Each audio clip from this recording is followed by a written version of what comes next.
On this episode, the legend stops by.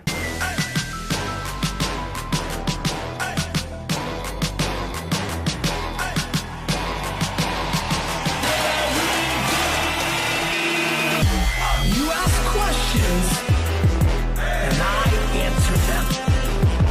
This is the Ask Gary V Show.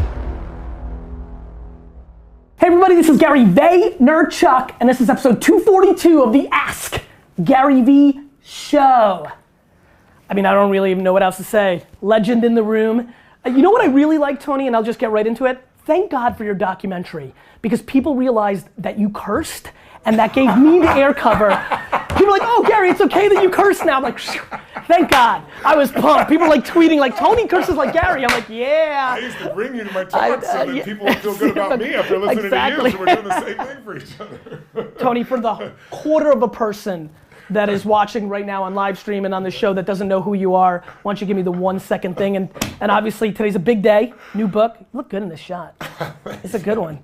This is pretty quick. Your last money, it was a finance book. I didn't write a book for 25 years. I like writing books like I like selling my organs to the black market. You know, I hate it, but I really wanted to write a book that would protect people because, you know, we're in the 8th year of a bull market, second largest in history. Everybody knows a crash is coming. There's all this volatility. I like but this I want subject. to really protect people, but more importantly, show them how a crash is one of the greatest economic times in your life if you're prepared for it to leapfrog from where you are to where you want to be. So if you're a millennial out there and you got all this debt from school still, it's crazy. I know how stressful it must be for you. Bottom line is, you can literally jump during this time. Or if you're a baby boomer and you didn't get started till way too late and you think it's too late, it's not too late in these situations because the corrections provide opportunities like never before. And people just aren't prepared for it. So I have a partner named Peter Mallouk. Yep. He's been rated, he's the only man in history rated the #1 financial advisor in the United States 3 years in a row by Barron's, 2 years in a row by CNBC, and this year Forbes just came out with their first list and he's #1. So I want people to know I'm his partner, I'm on his board of directors, but he has grown his business from nothing in basically 2008. He grew it to $2 billion during the worst economic time because he warned everybody, there's gonna be a crash. Here's what you're going to do so you don't lose money, and here's what you're going to do so you make more money during the crash than anybody imagined. So with no advertising to $2 billion. Now when I joined him a year ago, our partners, it was $17 billion, and we're now at $23.5 billion in assets because this guy knows what he's doing. So I took the best of what I learned from the 50 best investors in the world, from Warren Buffett to Ray Dalio to Carl Icahn, shrinked it down into just something really nice. By the way, yeah, nice size. Yeah, my last one was 670 pages. Yeah, different size, right? My whole focus here is destroy the fear with real results, with a real strategy, make it a playbook, and get people so they can really win. For my audience, I don't talk about this often, but I've mentioned it a couple times in the vlog. Both Wine Library, yes, my family business, and VaynerMedia were built out of horrible crashes. Yes. You know, I got involved in Wine Library full-time in '99, and just as I started getting going, 9/11 happened and the 2000 crash happened, and VaynerMedia was started in 2009, right on the back of all the issues. So for me, I'm a big fan of this, and I will say one other tidbit. There's a lot of youngsters who are watching who are on the flip side, are not sitting with debt, who are making some money being influencers, have found themselves into some quick 50, 100,000. Nothing will turn $50,000 in cash into millions of dollars quicker than a bust. Yeah, that's absolutely so right. let me. Well, a bust that you participate in. Well, right. So like, that's right. So So here's something you might find this interesting. Yeah. I am sitting on more cash, and not because I've made more. I am actively sitting on cash right now because my hope is that there is a meltdown and I can buy things for 20 cents on the dollar, 5 cents on the dollar. How long have you been in cash? About a year and a half. Yeah. So you're a perfect person to chat with because I would have had the same mindset before. Yes. After interviewing all these people, I learned some really interesting facts.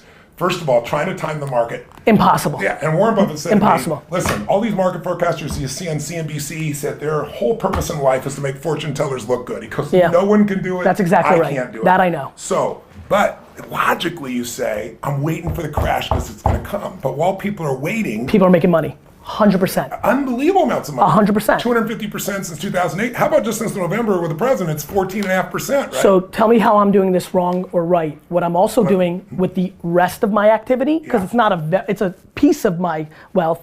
I'm being ultra aggressive and driving the other way there and playing on both sides of the extreme. Yeah, I get it. The whole So like not secret, real estate or like, The whole secret is diversifying, obviously, That's it. and knowing where you're strong and where you're weak. But what people should know about the market, because it's really important, the stock market has provided, you and I know a million people that have made a fortune and then go broke. That's right. Whether it be an athlete or That's an right. actor or anybody else. Unlimited people. Because no matter how, you never, what's his name right now? I just saw 50 Cent just went bankrupt. He made $100 million on vitamin water because he got a tip. He made like $400 million and broke. He's about to go through the divorce. What's his name? Pirates of the Caribbean. Johnny Depp. Johnny Depp made $750 million, $750 million, and they say he's going to go bankrupt now. He spent $30,000 a month on wine, so you should have got him. I got a couple pieces of that. But the point of the matter is, you don't earn your way to a fortune. The way you have a fortune long term is you make money your slave. You and I have done it through multiple businesses, right? But the other way to do it is through the investing. And I always tell people, no matter how great your business is, you should have a money machine on the right side of you with no employees, with no moving parts. It takes 15 minutes a year once you know what to do. That's what this is. But let's talk about the market for a second. People wait to try to time the market. Yes. So watch this. First of all, you get a correction every year. People are overreacting, and I tell people the market never took a dime from anybody. Only you did that because you got fearful. Yep. So last year, since 1900, 116 years, we've had an average of one correction a year. Correction, by the way, for people who don't know, it is when it goes from a market high, you drop by 10% up to 19 and 99%, because at 20% or more, it becomes a bear market or a crash, okay? So we get one of these every year. So last year in January, worst January in the history of the market. I remember. $2.2 trillion meltdown. Yep. People are freaking out. Market drops 900 points in a day. All the wealthiest people in the world are at Davos. They go interviewed Ray Dalio, the number one hedge fund guy in the history of the world. And? A large hedge fund's $15 billion, he's $165 billion. You need a $5 billion net worth and $100 million to talk to him. Yep. I got him to share with me. They put him on TV. They say, what do we do? Is the end coming? He goes, it's a correction. He said, go read Tony Robbins' book. I explained a theory of how I made 85%. Did you sell some copies there? Sold like You're like, yes. But I got him to give me the answer. Yeah. He's made money 85% of the time in 75 years. But here's what you need to know. 80% of those corrections never become a bear market. They all correct back, just like last year. But if you sold, you lose. Of course. But then let's look at the crash. Crashes happen every 5 years on average. We've gone 8 without one. That's why we're due for one. And you're right to be somewhat prepared. But while you're preparing, there's opportunity that's happening because, first of all, every bear market lasts on average a year, goes down 33%, but you don't lose 33 unless you sell it. That's right. Here's the one thing I want people to hear. In 2 centuries of American business, every single bear market was followed by a bull market. So you remember 2008, people lost 50%. This is where 69%. This is where Buffett wins. Buffett is it's such a great concept. I believe in it so much, which is, unless you're betting on America disappearing, you will win.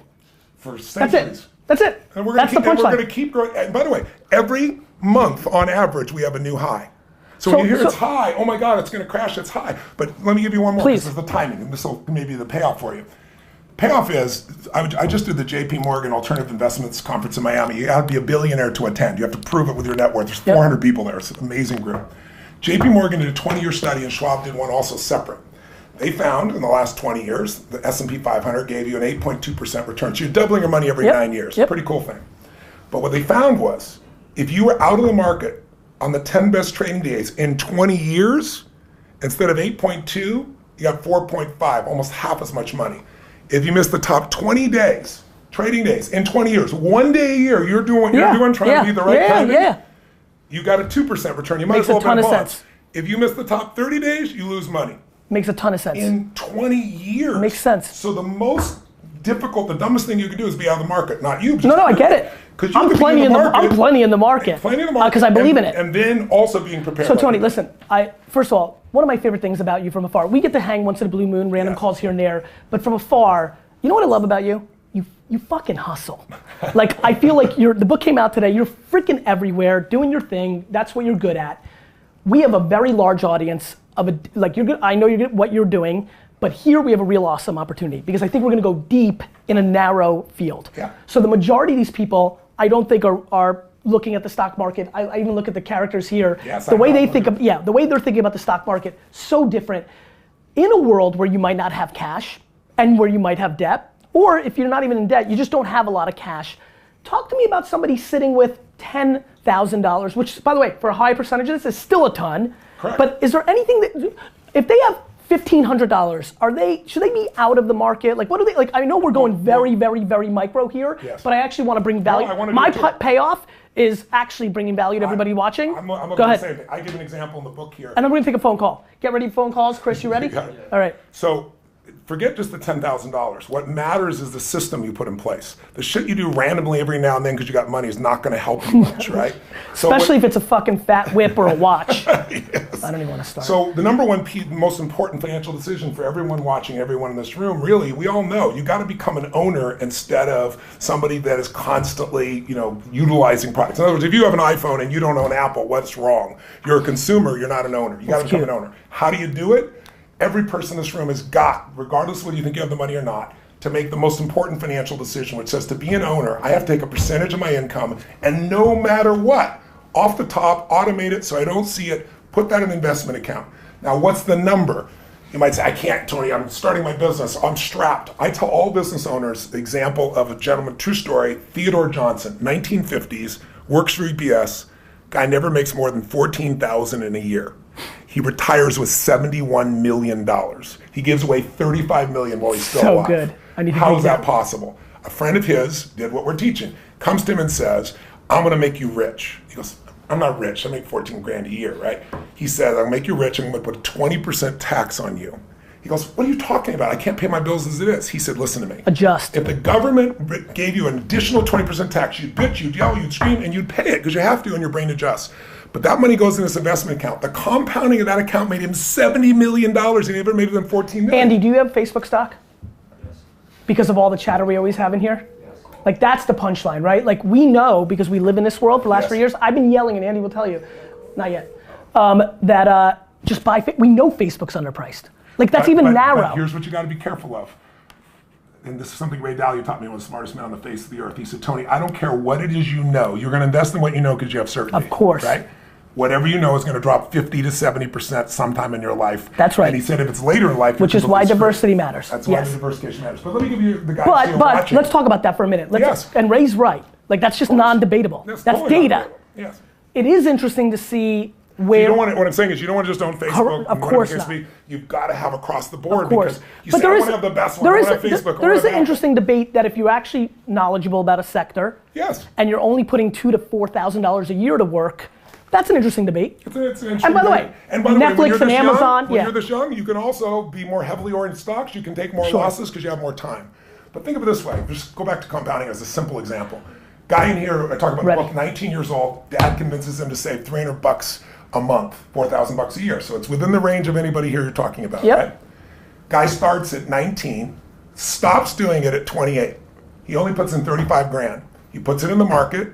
The market's grown 10% over 30 years, but let's use 8% to be more conservative. Last 20 years has been more 8%. At 8%, that'll grow to $941,000 without another dime. He'll have $1 million off of $50,000. You're preaching. But on the other hand, his best friend waits till he's 29. He does the same thing, but he has to keep investing to 65. He puts in almost 180 grand. He doesn't get the $1 million. Yeah, the math is the math. You got to get in. All right, you got some? Go ahead.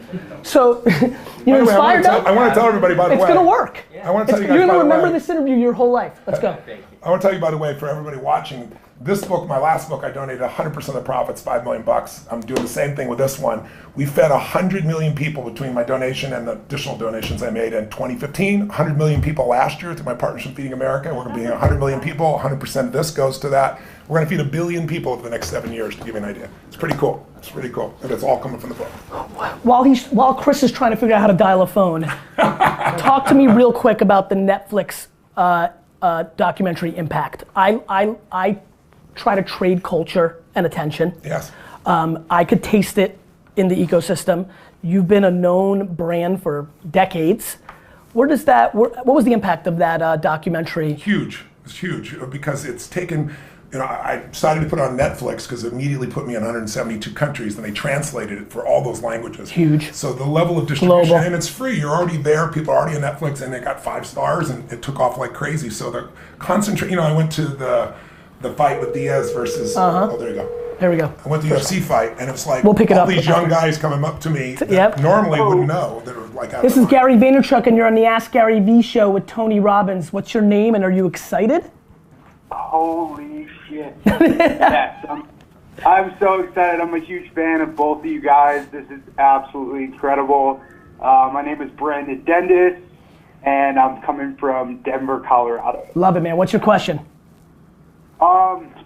So it's a little bit off topic. I mean, That's you guys okay. are talking about We adjust. marketing right now, but both of you are a huge advocate for gratitude, and that kind of, delivers your energy and how you guys interact with, everyone, The world. especially you, Gary, on social media and stuff like that. So my question for you is, like, how do you become so Grateful?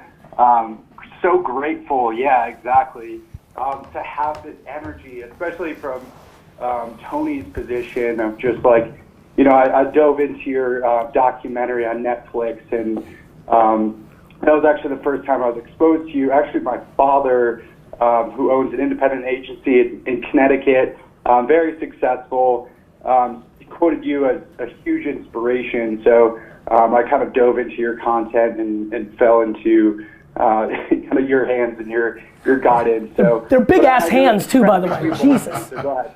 Well, listen. Thank you for the question, Tony. Your question is, how do you create the gratitude? I'm not quite clear. Yeah. on the How do you? question. Go ahead. So how do you become so grateful, and because of that you live a life of I think this is a great first question, Brett. Thank you so much, because I actually think he nailed it, which is, I actually think he's right. Like in what I see in you and from others, like gratitude, it's incredible what gratitude does. Well, the two things that mess everybody up are anger and fear. When you let them dominate you, you're in trouble. And you can't be angry and grateful simultaneously. It's the antidote. It's the only antidote that really works. And you can't be fearful and grateful simultaneously. So for me, to answer his question, I don't hope I'm going to be grateful. I have a system like anything in life. If you're a great pilot, you know how to fly a jet, you still have a checklist. Because if you miss the checklist, the consequences are too big. So I'm not a big meditator. My meditations have been active, it's been physical, it's been in nature, it's been ripping things open, it's being on stage. But I started a few years ago doing what I call priming. And what priming is most people think their thoughts are their thoughts, when really your thoughts have been primed by the environment. That's why you want to create the environments like you create and I create, because it makes you be your best. But specifically, there was a study where they took a group of actors, they had them go out to 200 people, and the only thing different, they walked up to each person, and the only thing different was they held a cup of coffee. They walk up to you as a stranger and go, would you hold this for a second? They'd look down so you can't say yes or no, and you'd end up taking it. They get their phone, they adjust it, they take it back and say thank you. That's the whole thing. Same facial expression for every person. Only difference, half got an iced coffee, the other got hot coffee. Now, 30 minutes go by.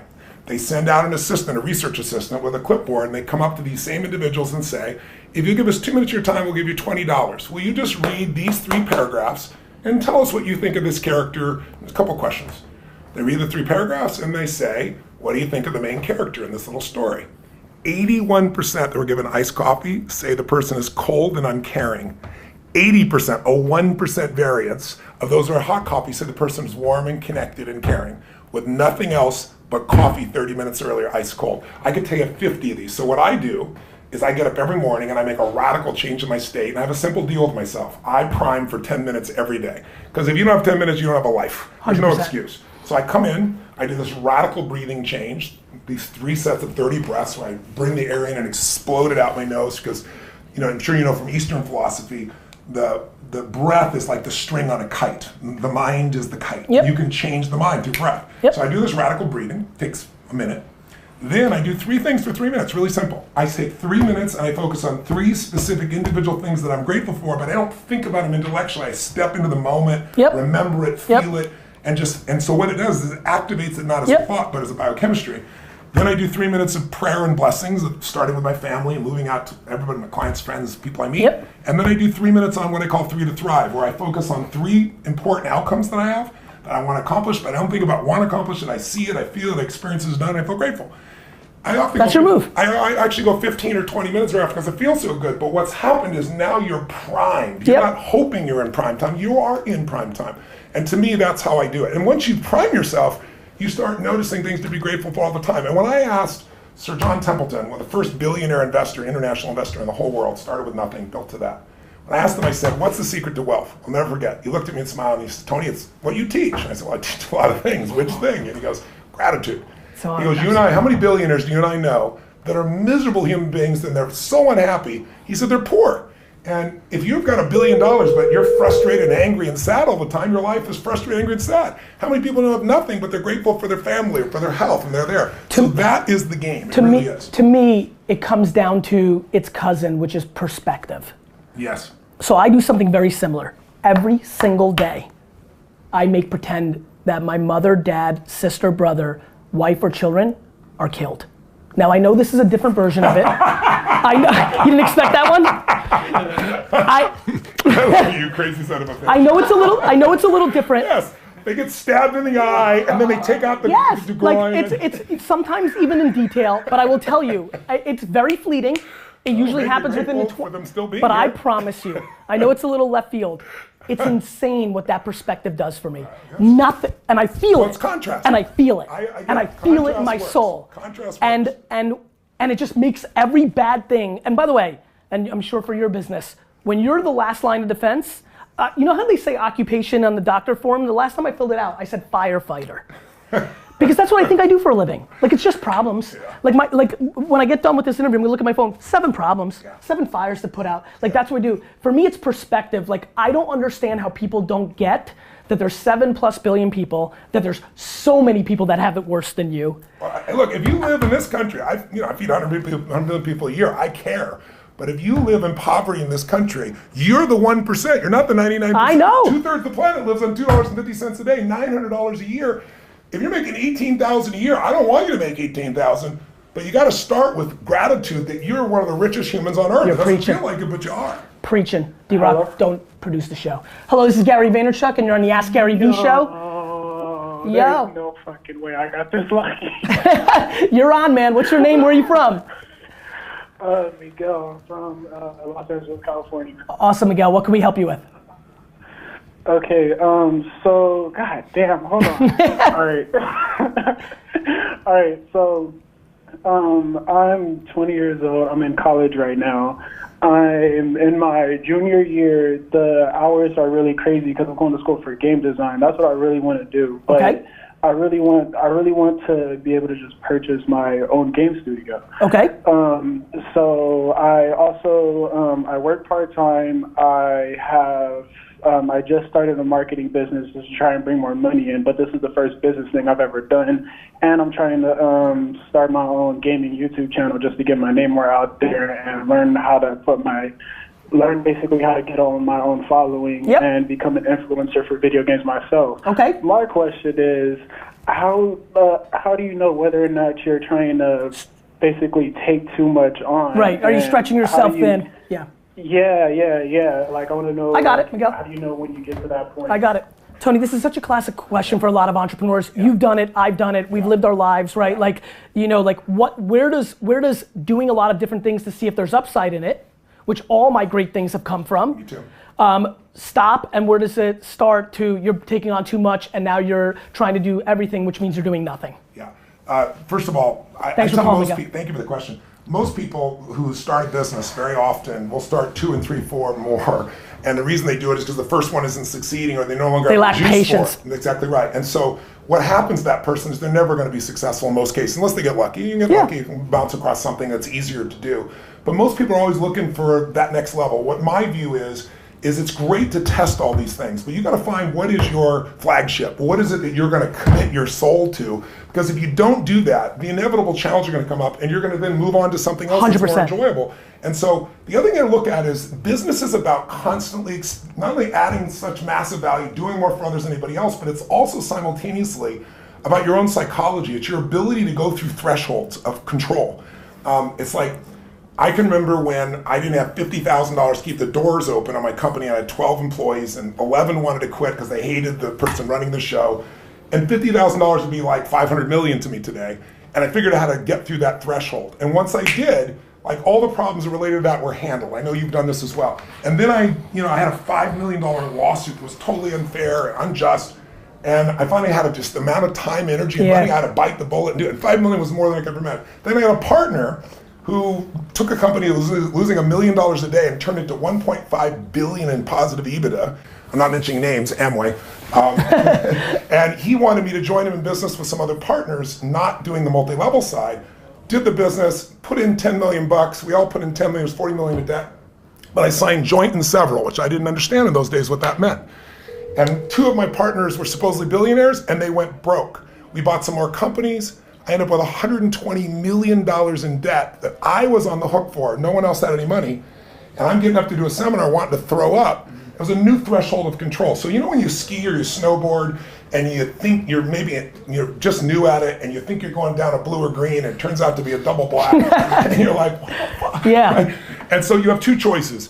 One is you start to go down and you freak out and you're going to die. You slam on the ground and try to hang on for dear life. Or the other is, baby, you focus on where you want to go and you find a way to curve. You find a way to cut. And once you do it a couple of times, you get used to it. You have no more fear of that element. Now, my biggest one out of that led me to $1 billion. I have 31 companies now, to give you an idea, 7 different industries as diverse as like, stem cells to virtual reality. We have the exclusive to the NBA now in virtual reality, to give an example. I got 1,200 employees. We're on 3 continents, and we got $5 billion in sales. But I did that because I first stayed on one frickin' thing, exactly so I got so masterful at it that the way I look at it, I'll give you one more metaphor. You're probably not old enough to remember this, but I'm old. Remember a guy named I'm pretty old. Mel, I forget his name. He was the guy that Mel's Diner, the great 80s sitcom? No, the guy that looked for gold on the Spanish galleon. I forget his name. Mel, I remember this. But anyway, he found $500 million in gold, but it took him like 31 years to do it. And you can't live on that. Maybe he loved the journey, though. He did not love the journey. Okay. His son was killed on the journey. Well, that's bad. If you can imagine 31 years of going out there, getting money from investors and showing nothing. I mean, after a year, 2, 5, 10, some point you hit your breaking point. He never hit his breaking point. So I looked at my businesses back then and I was always looking for the new business that was a greater opportunity. I love what I was doing. It's emotionally rewarding, but low margin business. And I had these meetings with a group of billionaires and they said, you have not maximized. And then I saw this guy, Mel, and I thought, I have not the right beliefs. You need 3 beliefs to be successful in your business at the highest level. You have to believe, number 1, what did this guy have to believe to go 31 years? He had to believe, number 1, that the treasure was out there. Number 2, he had to believe, I'm going to find it. And number 3, he had to believe it was going to be worth it. Yeah. If you don't believe there's that treasure in your business, you'll never find it. And you've got to use those 3 things to go to another level. Miguel, to answer your question, I've now had a career for 20 plus years. I, at every minute, was running one of 2 companies. Wine Library or VaynerMedia. There was never a day in my life where I didn't have something that I called the 80% of what I do. That's right. That's exactly what you were saying. Yes, I call it the meat, the main dish. You can go and have side dishes, and if your steak is perfect, you'll always be able to absorb the losses because they're smaller losses. And then when something over here becomes bigger, you can turn that into the main part, and that could become the steak. Too many people have all side dishes and no steak. I always say something else about it too. Let's do another phone call. Massively overestimate what they're going to do in a year, and they underestimate what they can do in a decade. So what happens is they get all disappointed and frustrated, and they don't stay with the game. Talk to me about lack of patience. This is something, I've been pounding patience. You've been pounding patience? Yeah, I actually, do you know that I genuinely think I'm the most patient? Do you know that I think I'm a lot of deceived do you know that I genuinely call myself a tortoise in a hare's costume? Don't let my energy or my stage presence confuse what I've actually been doing. Yeah. No, I get it. I'm teasing. I know you are. I know. But I think, but the reason I want to put it out there is I think it's an important thing that it's an enormously important variable. I think so too. Let me mention one thing with it. I think all businesses though, we've talked about focus. I just want to add one last piece to that before we go what you're saying. I think all businesses should be running 2 businesses, the business you're in and the business you're becoming. Because if you only run the business you're excited about you're going to become, you're going to miss the cash flow of managing your business. If you only focus on the day-to-day, you're not anticipating the competition. This is Gary Vee, and you're in the Ask Gary Vee show with Tony Robbins. Who's this? Yo, Gary, it's Nico from Chicago, man. Nico, how are you? I'm good, how are you? Good, man. What's your question? All right, so just a couple sentences to give you, a cap of what I do. I'm building 2 things right now, which is small business, my creative studio, and my personal brand. Okay. So my creative studio does like photo, video content for small businesses, and my personal brand is just my creative content and me documenting my life through Instagram and YouTube. Okay. So I'm wondering, should I use my leverage and community for my personal brand and funnel that into my, my business, or should I keep them separate, or what do you think I should do? Well, look, obviously I know why you're asking this because I've lived this life, right? Now, the thing that's interesting about me, and I've talked about this, is a lot of my audience doesn't necessarily represent the clients of VaynerMedia. VaynerMedia does, going to do $125 million in revenue this year, and it's mainly Fortune 500 companies who are not necessarily watching my 25-minute vlog. Now, what I knew about being in the business you'll be in the future is that the technology would drag people down, and that the 53-year-old cliche executive would eventually watch YouTube and be on Instagram. I would tell you, here's what I would say to you, brother. Intent matters so much. As long as the content you're putting out and the stuff you're doing creatively isn't just a gateway to get clients, just because of that, I think you'll be perfectly fine. It's gonna happen naturally anyway, first and foremost, because people are gonna become aware of you. I think, listen, I wrote a book called Jab, Jab, Jab, Right Hook. I think it's okay on your personal brand once in a while say, hey, is anybody looking for small business clients? As long as that's 3, 6, 7% of your, and that's an arbitrary number. As long as your audience doesn't feel like that's your intent. Look, Tony and I get compared to a lot of people that we are opposite of. But it's our energy and the way we roll that people think we look that part. The intent matters. So I would tell you that, as long as you're asking instead of making, you win. Do you know how many people have landing pages where they get you in and you got some content and then all of a sudden you got to pay to keep going? That's making people pay. Putting out good stuff to the world and then maybe some of it coming your way. Jab, jab, jab, right hook was give, give, give, and then ask. Most people interpret it as give, give, give, and then take. That's a very big difference. I like that. Okay, so my personal brand is like the complete, it's exactly what you're describing. It has nothing to do with my business. It will work. The shit that I enjoy. It will work. If you compare it to Casey, dude, that kind of shit. Dude, do you know how many people have given me business because I'm a Jets fan? That's real. We connected on the Jets, but it became absolutely. Speak your truths, have pure intent, work hard, a lot of good things happen. And by the way, I heard your structure, your strategy's on point. You've got an 80% stake, you're building personal brand over at 20, you're doing YouTube and Instagram today as we record this, that's right. Yeah. So you've got every piece in place. Keep going with your intuition. All right, thanks brother. Thanks, I love man. You, man. Love you too, thanks, man. Tony. All right. Bye. Tony, while we transition, we'll get one more question in here. What's going on with you in social media? I remember very, very, the last time I reached out to you, I got inspired. I called you and I said, bro, Snapchat. This was 15 months ago. Yeah. Talk to me about your journey on that. And one other thing that we have to do before we leave, I've never asked you this, and I think it's really funny to ask here, and you may not remember. I will never forget being at South by Southwest 2008, 9, or 10, and I get this email and it says, Anthony Robbins. And then it's a voice email. Yes. And I'm like, I don't know, click. It's like, Gary, Tony Robbins. And I'm like, holy shit. I don't know if you recall that. Yes, I do. But what I'm curious about is, do you recall why you wrote that email? I don't remember that in particular, but I use audio emails much more than regular emails because context. You hear your voice, impact context, so you can't get that in a normal email. Plus, if it's a couple lines, I'll type it, but if it's something has emotion to it, I want somebody to hear it so I can connect to the piece there, so that's it. I love it, I love it. All right, let's go to this. And I'm not letting you off the hook. I want to know what's going on with you in social. Oh, I'll answer that question. We'll see if this person. You got it, go. Hello. Hello, this is Gary Vaynerchuk and you're on the Ask Gary V show with Tony Robbins. Fucking A, it is Gary V. It is! Blessings to you, brother. Who's this? This is Doug, Austin, Texas. Doug, Austin, Texas. I love it, man. My question for you is how can I possibly thank Gary V for pushing me through all these years? Started with 2007. I'm looking at my 101 wines right now, signed by you. Know your pal. You were in Austin with a book signing. Tony, loved you in Shallow Hal. Amazing. I just wanted to call in and give you the gratitude. I'm pumping away with this production company here in Austin, Texas. Just grassrooting it. It's been fun. And I appreciate you just hustling and showing us how it's done, man. I appreciate it. Listen, you go impact one other person the right way to do it, and that's more than a payback. But if you find yourself in New York or wherever I am, I'm going to be in Austin in a couple weeks for South by. Come and shake my hand. Send an email to Gary. My hair, brother. I will, man. It's good to see you. Thank you for the love. Peace out. Thanks. I forgot about that amazing appearance you made. Was that fun?